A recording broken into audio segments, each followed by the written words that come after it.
Bill Gross. Oh, Bill Gross. And I did a couple of radio interviews, and then when I got on my regularly scheduled, not the regular program, previously scheduled, thing on CNBC, they asked me if I would stay on for another 15 minutes, 11 of which I think was used by commercials. Talking about Bill Gross, I was happy to do that. I'm a great admirer of Bill Gross. I told the CNBC audience, anybody that thought this was the time to get out of the income of damn fool, they shouldn't be judging things like that by one-time events. And I also said that he's a true giant in an industry with very, very few giants. I've been around this place, this industry, for 63 years. And we've had so many giants come and go. The ones that interest me are the giants that live on. Bill Gross is obviously in the group. I was a little bit reminded of fallibilities of leadership in glancing through, which I always do before I have one of these parties to go to, Terry, to jog my pathetically aging memory. And I found a really good quote that I think would fit Bill Gross, and it happened to be applied to me. It's a letter from a shareholder, and came around the time that the statue went up. Now, I should tell you a story about that statue. I said, I don't want a statue, I don't need a statue. I was in the hospital waiting for my transplant, and 18 and a half years ago now, 18 and a half extra years of life, and I'm just going to look at this date here, 2/29/96. Came in three months after that. So I got this new heart. I've done pretty well with it, not very well. It kicks up once in a while, which is kind of annoying, but it doesn't slow me down. I dare do that. But in any event, there was a dedication. I said to the board that I didn't want a statue, and then or to Barbara Scudder, who was doing those things for the board then. And then the next morning, I opened my Philadelphia Inquirer, and there was a picture, cover page of the second section, of a local sculptor doing a statue of Arnold Palmer to go in Augusta, Masters Golf Course. And I thought, if I may say so here without being politically correct, the hell with it.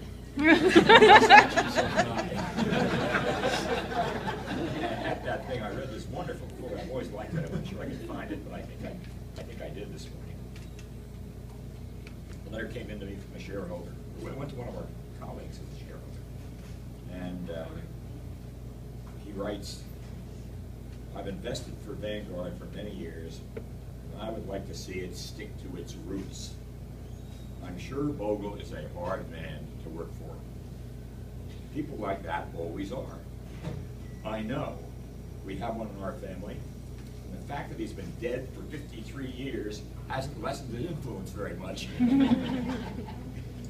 But people like that strike a chord with the public because they stand for something good and pure, true. I think that's overly generous. That's what I tried to stand for, and that's what Bill Gross did too. So we come to Terry. She's responsible, by my rough calculation, for the last $2.8 trillion here.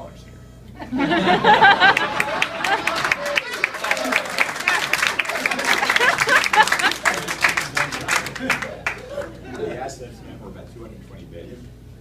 We were up to 4,000 in crew. We'd probably triple that now, quadruple that now. And the business, not only the numbers changed, and you who have been here a long time, I'm going to ask you about that in a second, you'll probably see this happen. The nature of our business changed. It's changed radically over time. Even before you got here, we were like 60% in money market funds, and 1% in index funds. And now we're maybe 4% in money market funds and 71% in index. So the whole nature of the business has changed here, much more for us than anything else. So we've seen not only growth but change, and it is, in a way, I'm kidding, but the way I'm deadly serious. And that is what I said in that message to the crew, and I'm going to read you just a couple of notes about it in a second. Ideas are a dime a dozen, and I admit that I have some pretty good ones, but implementation is everything. So all of you here in the firing line, I realize, probably more than most people in the management is coming up on getting longer there. And I don't think you will get enough credit for doing the hard work, the thankless work, making this place run day after day after day. I had a first for me in doing these things. I went to a joint 25-year anniversary, Tony Massa, and a 20-year retirement. He was here for 20 years of Steve Martin, not the wild and crazy guy. And it was a night shift. I'd never done that. So I went over to Stefano Center, walked for it seemed like miles, behind this group, and had the time of my life just being with that group of people, about 20 of them. Keep this place running overnight. We all take that for granted. I take it for granted. I'm no hero here. So it was really fun to do that. And my wife, who doesn't believe that I should be working as hard as I am, even gave me an annual free pass. I did it with her permission. I got home at 8:30, and she wants me to work shorter days, which I do, basically. So that was fun, and it's fun to be with all of you. I do want to take the liberty, I say, you shouldn't do this, but I'm going to anyway, because it expresses better than anything else that I can say on this anniversary of Terry, retirement anniversary. These past 40 years have brought great joy into my life. The joy was in the battle during those early years, on the fight. In recent years, the joy has been working on the firing line. All of you on the crew level of the Vanguard, you who do the hard, sometimes thankless work, maybe too often thankless work, with serving our client owners. Joy in having lunch in the galley and waving to you. Small things, chatting with you, meeting with you, many of these fine teams, large and small, visiting with you and your colleagues at this today, on the anniversaries of your Vanguard service, and with mixed emotions, Terry, on retirements.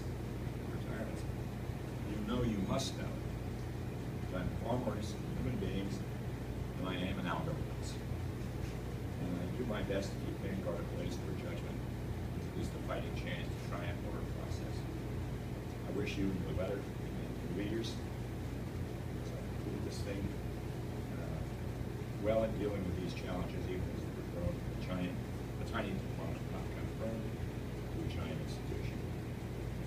As Helen Keller wisely wrote, this is the last paragraph, and I quote you from Claxton, the world has moved along not by the mighty shoves of its heroes, but also by the aggregate tiny pushes of each honest worker. The main thing I've tried to do, ever since we were founded in 1974, is to create a working environment based on integrity, service, and ethical values, a place where each of us, as Lincoln said, are touched by the better energies of nature. I hope we'll be that way for a long time. Now, I look back, I usually use this book as kind of a pony. Some of you are 25 years old, one I was saying 25 years ago. I haven't run the place since 1996. At least everybody thinks I haven't. And they don't listen to me, that's all right. So it's kind of the anniversary, and I had my heart transplant, as I mentioned. And I went to 2/21/96, and I spoke at the Analyst Convention in Atlanta, the National Analyst Convention in Atlanta, on April 15th. My son was on the panel. We were on the panel together, all of them, just a short testing. And that night, my wife was there, watching over me, and he gave me a squash racket. My wife paid. And 2 days later, I was playing squash. And we started playing with my son. Andrew was a very good squash player with his son. And I got through about the second game, and I wasn't good for much more, so I said, Andrew, get me the hell out of here. So he goes, bam, bam, bam, bam, and we're right out of there. So a nice victory to do that. And so I have those kind of memories that come out of here, and those kind of memories of Terry. I think we greatly underestimate the value of even one person, as you know, I said often.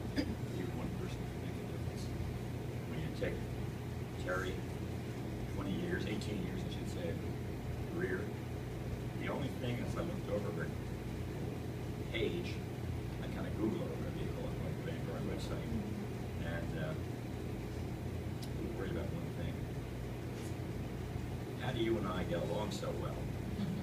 When you say you like gentle people. I think there's a spot. There's a spot. I do have a gentle spot. Rarely never. But people like you, Karen, who have come here every day, and I loved your comments, and with commitment, with friends. People tell me, I talked to a lot of them many times over the years, particularly these last 15 or 20 years, and I try and divine without being too blunt about it, what keeps them here. And everybody says the same, just virtually everybody says the same two things. Not necessarily 1, 2, maybe 2, 1, in terms of which order they put up. One is they appreciate working for a company that has somebody of integrity and service and values. It's trying to do something good for the investor, but not necessarily focusing on what's good for itself. And the other thing is, very close, if not ahead, I don't calculate these things. They like being here because they like nice people they work with. And, you know, none of us are heroes here. And there's probably a bad apple hidden around. Certainly not in this room. Something. So it gets hard when you get bigger. But as long as we can do those two things, no matter how big that huge asset base is, we will continue to do good. We have to work on it. I think your leaders have to understand from you what the reality of life here is. And you learn, I never thought I could learn much from anybody's boss. I'd rather talk to the people on the firing line. And I did often. And of course, it infuriated the bosses. And sometimes they weren't too nice. At least more than that, the speech that says, if you ever do anything rude or demanding or wrong for the people you're working with, and I hear about it, you're going to have to do their job for a week, if you can. So I've always felt this way. I've been very blessed. I've been involved in this firm, trying to shape it. It's not so much about the assets. A couple of years ago, this is my last anecdote, I was speaking at a seminar where I was the guest to answer questions, and we had a very good interlocutor. We could ask questions from the audience. And it really works well for me, it's much less work. You know, I've got 560 speeches on my e-blog. Just the man never listened. Good question. And after he got through the questions to the audience, and this was probably about a year ago, because the questions in the day itself, oddly enough, and the man raised his hand up in the audience and said, "You must be very proud to have crossed the $2 trillion mark." It was last week, I don't know. But I looked at him, probably with a drawn eye, and he probably knew something funny was coming. And I said, "Look, what do you think $2 trillion means to a man who has written a book called Enough?" Well, we don't never have enough Terrys. Never have enough people like you. And it's great to be able to say goodbye to you. But I feel kind of badly if I created a kind of investment environment where you couldn't afford to retire. Then you'd still be here. So God bless you. God bless you for everything you represent.